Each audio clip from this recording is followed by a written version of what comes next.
Hello बच्चों, let's read this question. So this question says if unit of length, velocity and forces are doubled, then which of the following is correct to change in other units? ठीक है, other units में देखिए कौन सा change क्या आपका correct है यहाँ पर। तो देखिए बच्चों, इस क्वेश्चन का की कॉन्सेप्ट आप क्या लिख सकते हैं, the key concept of this question. आपको देखिए क्या बताना, लेंथ वेलोसिटी यूनिट्स में चेंज होगा तो आपका कौन सा यूनिट में चेंज होगा। ठीक है, तो डायमेंशंस लिख लीजिए, क्या लिख लीजिए, dimension analysis. Dimension analysis will be the key concept of this question. Right, dimension analysis क्या लिख लेते हैं उस क्वेश्चन का की concept. Unit of length velocity और फोर्स को क्या कर लिया, डबल कर लिया, तो किस यूनिट्स में आपका चेंज आएगा। पहला ऑप्शन में देखिए क्या बोल रखा है, टाइम। टाइम को देखिए रिप्रेजेंट कर लेते हैं किस टर्म में, लेंथ को तो देखिए सिंपली एल से रिप्रेजेंट करते हैं, L to the power X. Velocity पर भी डिपेंड है, वेलोसिटी को लिखते हैं L T minus one to the power कितना वाई। फोर्स को क्या लिखते हैं, mass into acceleration to the power कितना जेड। यहाँ से देखिए इसको कंपेयर कर लें तो यहाँ से कितना आएगा, देखिए यहाँ पर टी हो जाएगा लेफ्ट साइड में, तो यहाँ पर हम लिख सकते हैं, देखिए मास की पावर कितनी होगी, मास की पावर तो जेड हो गया। ठीक है, लेंथ को कैसे लिख सकते हैं, लेंथ हो जाएगा एक्स वाई जेड। ठीक है, X plus Y plus Z, ये लेंथ हो जाएगा। और टाइम कितना हो गया, टाइम हो गया आपको minus Y minus two Z, minus Y minus two Z. ठीक है, यहाँ से इतना हो जाएगा। अब बच्चों देखो यहाँ से क्या पता चल गया, जेड की वैल्यू तो जीरो आ रही है अगर लेफ्ट साइड में कंपेयर करें तो। ठीक है, लेंथ वाली टर्म में जीरो है तो बता सकते हैं X plus Y plus Z, ये भी कितना होगा बच्चों आपका, ये टर्म में यहाँ से आपकी X plus Y plus Z, ये भी जीरो आनी है। ठीक है, जेड जीरो आ जाएगा तो यहाँ से बता सकते हैं एक्स प्लस वाई भी मतलब जीरो के इक्वल ही है। ठीक है, आपका minus Y minus two Z की वैल्यू बच्चे यहाँ से वन के इक्वल आ रही है। ठीक है, ये वैल्यू हमें यहाँ पर गिवन कर रखी है। ठीक है, अब देखिए यहाँ से कितना हो जाएगा, जेड को जीरो इसमें पुट करेंगे तो वाई की वैल्यू बच्चों कितनी आएगी, माइनस वन। ठीक है, तो ये भी पता चल गया वाई की वैल्यू कितनी आएगी, माइनस वन। वाई की वैल्यू माइनस वन रहेगी तो यहाँ से लिख सकते हैं एक्स की वैल्यू कितनी हो जानी चाहिए, फिर प्लस वन होनी चाहिए। ठीक है, तो ये आ गया।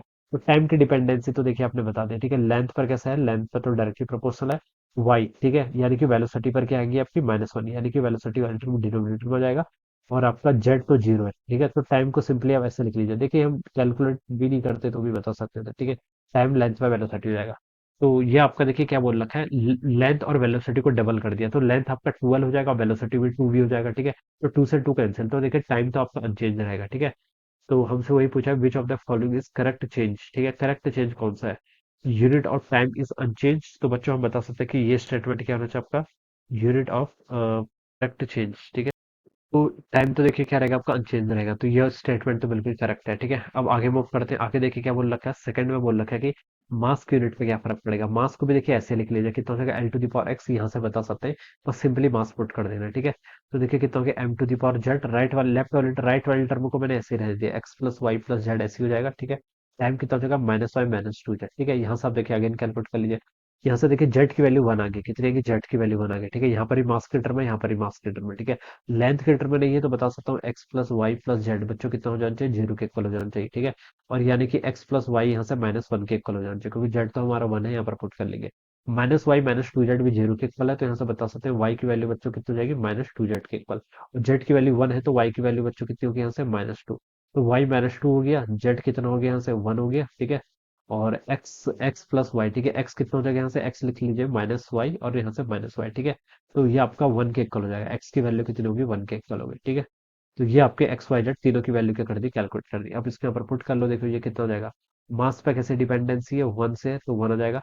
और सॉरी यहाँ पर है ना, देखिए लेंथ, लेंथ के यहाँ से यहाँ पर से देखते हैं। ठीक है, तो लेंथ पर देखिए बच्चों कैसे डिपेंडेंसी आएगी, लेंथ की पावर कितना था, एक्स वन था ना, तो लेंथ के तो डायरेक्टली प्रोपोर्शनल है। ठीक है, और जेड ये आपकी क्या है, ये टर्म क्या है आपका, this is our force. Force पर देखिए कैसे डिपेंड कर रहा है, फोर्स देखिए आपका फोर्स, फोर्स पर डायरेक्टली प्रोपोर्शनल है। ठीक है, फोर्स पर भी डायरेक्टली प्रोपोर्शनल, जेड की वैल्यू वन है, वाई की पावर माइनस टू, यानी कि वेलोसिटी आपका स्क्वायर में ऐसे हो जाएगा। ठीक है, ये आपका मास आ गया। अब देखिए बच्चों क्या बोल रखा है, unit of length velocity and forces are doubled, length भी डबल कर दिए, वेलोसिटी भी डबल कर दिए, फोर्स भी डबल कर दिया। ठीक है, तो यहाँ से देखिए आपका डबल टू इंटू टू, देखिए ये कितना हो जाएगा, यहाँ पर जाएगा आपका ट्वेल्व और ये फोर्स भी डबल हो गया, और नीचे भी कितना हो जाएगा आपका टू बी का स्क्वायर। ठीक है, यहाँ से आपका टू बी का स्क्वायर कर लीजिए, तो देखिए बच्चों कितना हो गया आपका फोर एल एफ डिवाइडेड में यहाँ से आपका फोर वी स्क्वायर हो जाएगा, फोर से फोर कैंसिल, तो पहली वाली टर्म आ गई, तो बता सकते हैं कि मास भी आपका अनचेंज रहेगा। ठीक है, तो ये आपका ऑप्शन टू बी क्या होगा बच्चों, करेक्ट होगा। अब देखिए यहाँ से थर्ड पर जाइए, थर्ड पे क्या बोल रखा है, unit of momentum is doubled, momentum पे देखिए क्या फर्क पड़ेगा। ठीक है,